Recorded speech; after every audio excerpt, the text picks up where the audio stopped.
Oke, assalamualaikum warahmatullahi wabarakatuh. Ketemu lagi dengan cerita rumah teman-teman ya. Pada pertemuan kali ini kita akan santai sejenak teman-teman, akan membahas apa ya? Tetap masih di perumahan Cakrabuana, lokasi di Tambak Rejo Purworejo ya teman-teman ya. Dan ini yang akan kita review, rumah tipe 36. Ya, ini udah hampir jadi, udah sekitar 80% ya teman-teman. Cuma tinggal pemasangan apa pintu teman-teman. Ya, masih ada tukang yang membuat selokan dan tentu saja kita lanjut ke pekerjaan lainnya ya teman-teman ya. Harus kita perhatikan semuanya teman-teman. Oke. Dan ini teman-teman, kita udah sampai di ruang tamu. Oke. Nah, kita cek untuk pekerjaannya, untuk listnya itu cuma tinggal apa kurang tajam aja untuk warna catnya ya bawah, karena pengerjaannya kemarin terakhir untuk pekerjaan di atas list granitnya teman-teman. Oke, kita lanjut lagi. Ini bagian dapurnya. Ini bagian dapur ini belum terpasang keramik dinding, tapi udah kita sesuaikan. Nah, itu masih kurang dikit untuk pengerjaan list granitnya, dan itu juga penghalusannya juga kurang dikit teman-teman ya. Mohon maaf masih berserakan. Dan kita ke ruang pertama, udah dibuat list granitnya teman-teman, udah cantik ini teman-teman. Dan nanti kita proses seperti ini ya teman-teman ya. Awalnya kita plester terlebih dahulu, kita rapikan dengan bagian tembok yang atas, kita ratakan ya. Jangan sampai ada yang jendol karena nanti kita akan finishing di sini, dan pasti juga itu akan dilihat oleh yang punya rumah ataupun orang, kerapiannya itu bagaimana teman-teman. Nah, ini yang kita lihat ada Pak Agus, tukang kawaan ya teman-teman ya. Tukang kawaan udah pinter melarang buana kesana kemari. Itu ini metodenya Pak Agus membuat list merapikan list apa granit teman-teman. Oke, nah, itu dengan menggunakan granit sendiri ya teman-teman ya, dijamin langsung siku teman-teman. Cuma tinggal nanti kita merapikannya itu bagaimana ya. Nah, ini dari awalnya masih terbentuk seperti ini, masih kasar plesterannya ya teman-teman ya. Itu atasnya tembok, dan itu udah di apa cat dasar ya, sama udah di apa namanya posisinya di plamir teman-teman ya. Ya itu oke, seperti itu teman-teman, bisa kita lihat prosesnya seperti apa. Nanti jadinya seperti ini di dinding sisi lainnya sudah rapi, udah rata tuh, hasilnya sikunya bagus, hasilnya sikunya bagus. Tidak apa, tidak enggak siku ya teman-teman ya, siku lancip teman-teman, siku lancip. Untuk hasilnya dari letter U nya itu tukuannya. Nah, sedangkan ini dapat kita lihat ini juga hasilnya ya, tapi memang udah rata ya teman-teman. Kita perlu memperhatikan untuk sambungan dari dinding satu dengan dinding yang lainnya, harus kita perhatikan, harus kita ratakan agar hasil yang maksimal itu yang kita jaga. Oke, seperti itu. Jadi kepuasan konsumennya yang harus kita jaga. Dan untuk alat-alatnya sendiri teman-teman masih apa umum rata, yaitu seperti cam plastik. Nah, ini buatan sendiri dari sandal teman-teman, ini nanti untuk menyambung sama meratakan hasil aciannya ya, terus sama kuas. Nah, itu oke teman-teman, bisa kita lihat ya seperti ini.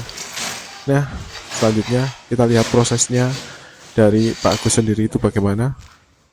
Kita cermati aja, karena setiap tukang itu memiliki caranya sendiri-sendiri ya teman-teman ya, memiliki caranya sendiri-sendiri, memiliki metodenya sendiri-sendiri. Itu harus bagaimana caranya, harus bagaimana mengerjanya.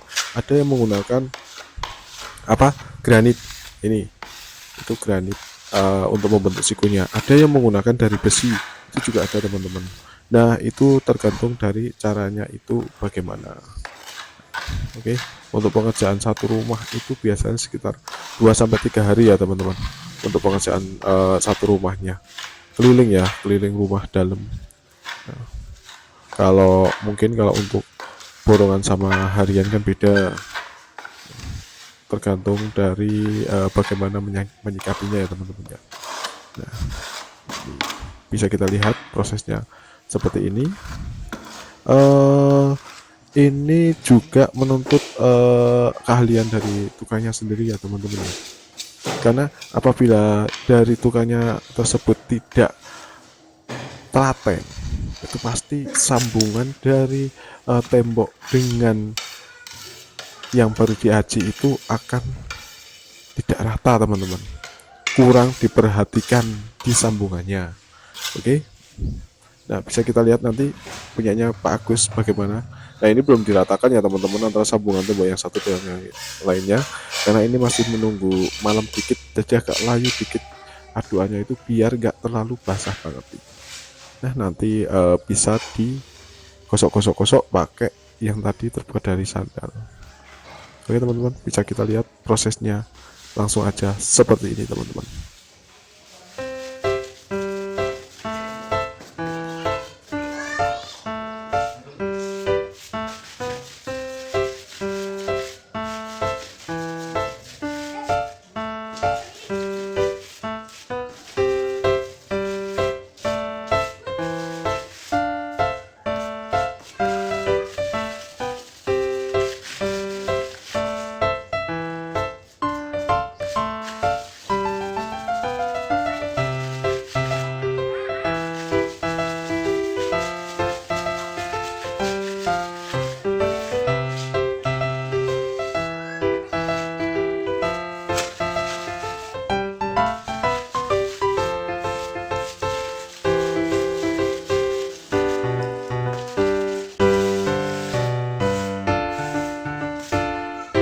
Dan seperti itu ya teman-teman ya.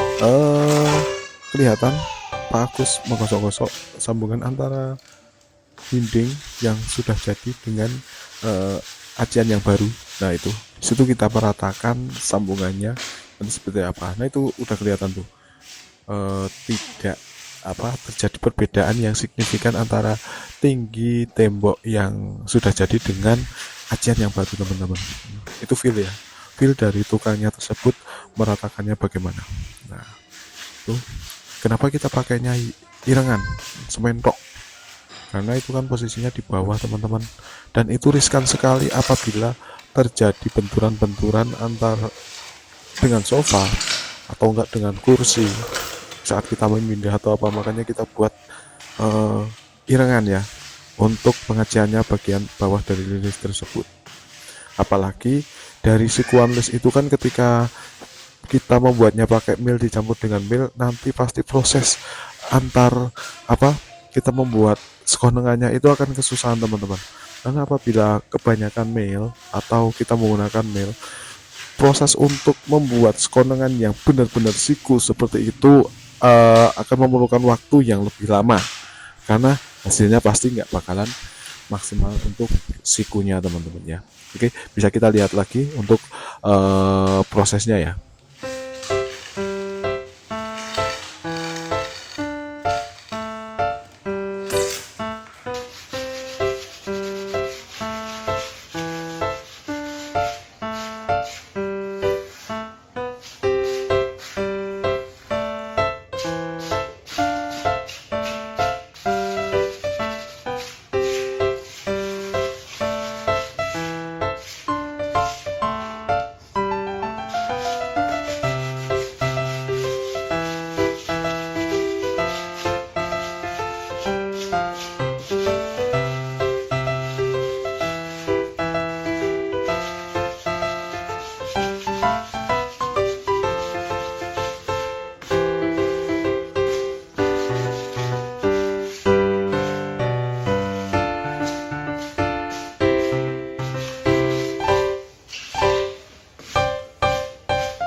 Oke, jangan lupa like, subscribe, dan komen teman-teman agar konten kami ini lebih bagus lagi. Saya lebih semangat untuk membuat konten-konten yang lebih bermanfaat, menambah pengetahuan kita, sama kita bertukar pikiran lah di sini agar bisa memberikan hasil yang bagus terhadap konsumen yang kita layani. Oke teman-teman, salam sukses selalu untuk kita semua teman-teman. Wassalamualaikum warahmatullahi wabarakatuh.